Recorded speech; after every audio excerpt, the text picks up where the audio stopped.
Chapter 10 the Barnum effect. मान लीजिए कि सामान्य अवलोकन अब मदद नहीं करता। ऐसा हो सकता है कि हमने निष्क्रिय रूप से अवलोकन करते हुए अपने विषय से वह सब कुछ सीखा जो हम सीख सकते थे और कोई नई जानकारी प्राप्त नहीं हो सकती है। या हो सकता है कि हमारा समय सीमित हो और हमें विषय को कुछ ही मिनटों में शीघ्रता से जानने की आवश्यकता हो। जब ऐसा होता है तो हम निष्क्रिय पर्यवेक्षक बने रहने का जोखिम नहीं उठा सकते। हमें कार्य करना होगा।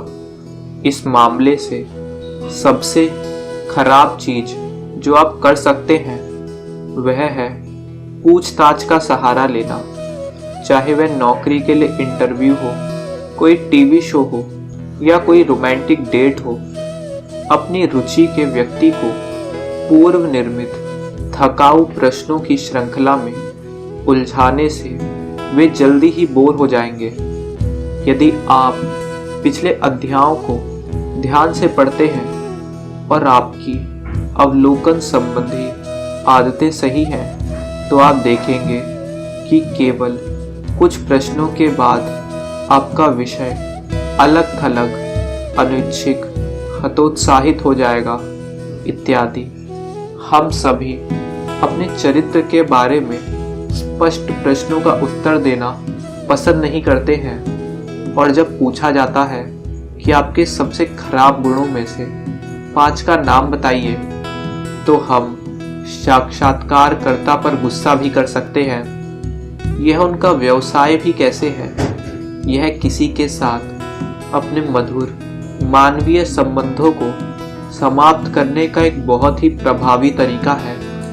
उन्हें भरने के लिए खाली स्थान देना, उन्हें आंसुओं से भर देना और फिर इतने आक्रामक तरीके से उनके व्यक्तिगत स्थान में घुसपैठ करना।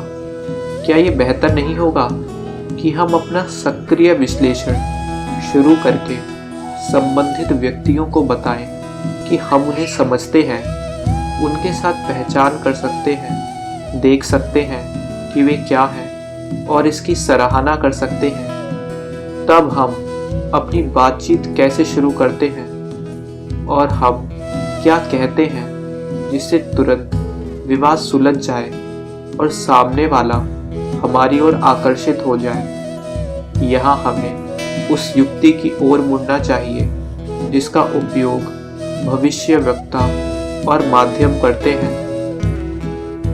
वह ट्रिक जो आपको संकेत दे सकती है कि राशिफल और टैरो रीडिंग क्यों काम करते हैं। हालांकि वैज्ञानिक रूप से उनका कोई मतलब नहीं है।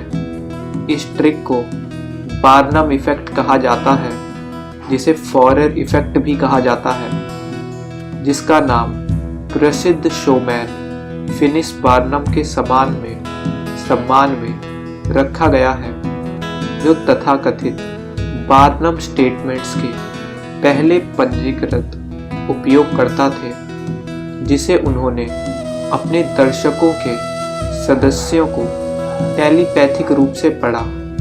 ये एक अमेरिकी मनोवैज्ञानिक बर्ट्राम फॉरेर के बाद, जिन्होंने उक्त टेलीपैथी के पीछे के मनोवैज्ञानिक तंत्र का विश्लेषण किया और प्रयोगात्मक रूप से स्थिर को फिर से बनाया।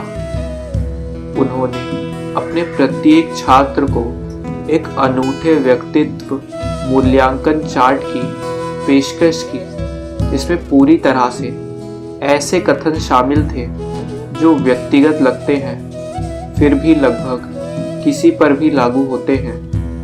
बार्नम प्रभाव के काम करने के कारणों में से एक सामान्यकृत बयानों के अलावा पुष्टिकरण पूर्वाग्रह कहा जाता है। यह दावा करता है कि हम अपने चरित्र का वर्णन पसंद आने पर उससे सहमत होते हैं, इसलिए नहीं कि वह सच है। हो सकता है कि आप प्रशंसा की आवश्यकता दिखाते हो। हम जो कुछ भी जानते हैं उसके लिए आप जरूरतमंद और आत्ममुग्ध भी हो सकते हैं। और फिर भी कौन इस बात से असहमत होगा कि कोई उन्हें आरक्षित, आत्मविश्वासी, मजबूत और शांत किस्म का कहे। अपने बारे में कही गई किसी अच्छी बात से असहमत होने के लिए कुछ साहस और निष्पक्षता की आवश्यकता होती है, इसलिए आमतौर पर हम सहमत हो जाते हैं। हालांकि विश्लेषण कहाँ है? अब तक हम जो बात कर रहे थे वे संपर्क स्थापित करने, बर्फ तोड़ने से संबंधित है। बार्नम के कथन के उत्तर में कही गई किसी की हाँ हमारे लिए किस काम की है। विश्लेषण तब शुरू होता है जब हम चर्चा जारी रखते हैं और चीजों को सीमित करते हैं। विषय के चरित्र के कुछ गुणों पर जूम करें जिनमें हमारी रुचि है।